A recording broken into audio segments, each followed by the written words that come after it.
জাতীয় দলের ব্যস্ত সূচিতে বিপাকে রংপুর রাইডার্স। গ্লোবাল সুপার লিগের জন্য তারকা ক্রিকেটারদের পাওয়া যাচ্ছে না।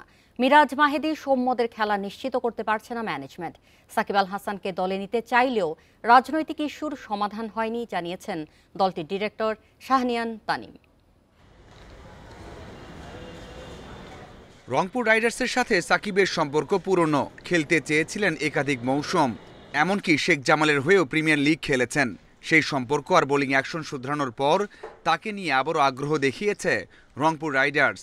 গ্লোবাল সুপার লিগের জন্য তাকে নিতে চায় ম্যানেজমেন্ট। তবে সাকিবকে নিয়ে কোনো সিদ্ধান্ত নেওয়ার আগে নানা বিষয় নিয়ে ভাবতে হচ্ছে দলটিকে। আপনি যদি ওর ট্যালেন্টের কথা বলেন, দের ইজ নো ল্যাকিং। বাংলাদেশে কে না চাবে যে ওই ফ্র্যাঞ্চাইজে সাকিব আল হাসান খেলুক, কিন্তু the bigger problem is that বাংলাদেশের সার্কামস্ট্যান্সেস এবং সিচুয়েশন অনুযায়ী আমরা তাকে নিতে পারবো নাকি।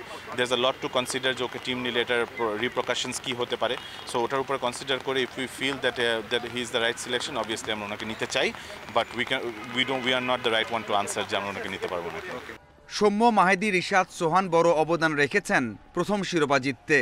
এবার শুধু সোহানকেই নিশ্চিত করতে পেরেছে।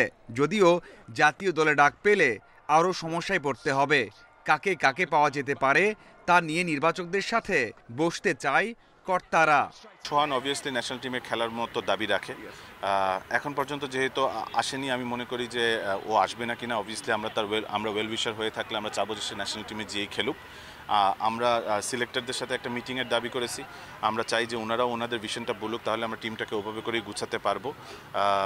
সো ওভাবে করে আমরা গুছিয়ে নিয়ে আগামী সপ্তাহের মধ্যে ফাইনালাইজ করে ফেলতে পারবো কে কী খেলবে। আমরা কারো ন্যাশনাল ইন্টারেস্টের বাইরে যেতে চাই না।